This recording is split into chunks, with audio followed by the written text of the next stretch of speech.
তখন তৃণমূলের নেতা ছিল শুভেন্দু, তখন চাকরি খেয়েছে, চাকরির জন্য টাকা খেয়েছে, আর এখন চাকরি খাচ্ছে।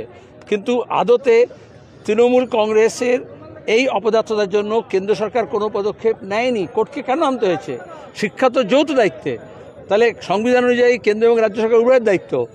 তাহলে এই যে চাকরি নিয়ে যা দুর্নীতি হলো, যা বেরোচ্ছে, এতে যতটা তৃণমূল দোষী ততটা শুভেন্দু দোষী।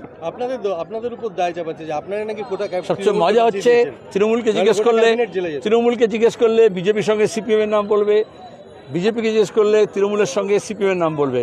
সুতরাং তো ভালো, মরার সময় লোকে রাম নাম বলে, ওরা এখন মরার আগে সিপিএমের নাম বলছে। আর মুর্শিদাবাদের পরিস্থিতি নিয়ে কী বলবে? এরকম তো হওয়ার কথা ছিল না। ওয়াকফ আইন খুব পরিকল্পিতভাবে বিজেপি তার রাজনৈতিক স্বার্থে নিয়ে এসছে সংশোধন, গোটা দেশে তার বিরোধিতা করছে, আমরাও করছি, সংসদের মধ্যে সংসদের বাইরে। কিন্তু গোটা দেশে যখন বিরোধিতা হচ্ছে, মুর্শিদাবাদে কেন হলো? তাহলে এই তৃণমূল তৈরি হয়েছিল শুভেন্দুর হাত ধরে।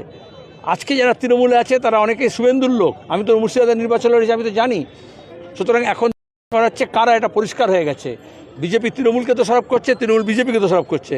কিন্তু আসলে তোড়ামূল বা বিজেমূল যাকে বলে আর কি, যে হাফ বিজেপি হাফ তৃণমূল, তারা মিলে তো এটা করছে।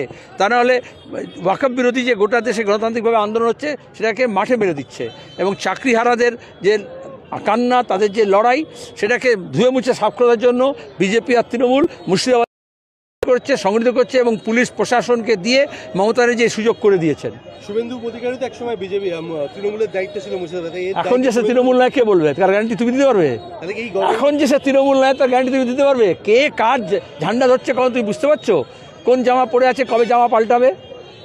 তাহলে এই যে অশান্ত পরিস্থিতি, সাধারণ মানুষের জীবন বিপন্ন হচ্ছে এবং কেন্দ্রীয় বাহিনী নামাতে হচ্ছে, কেন্দ্র এবং রাজ্য সরকার উভয় দায়ী।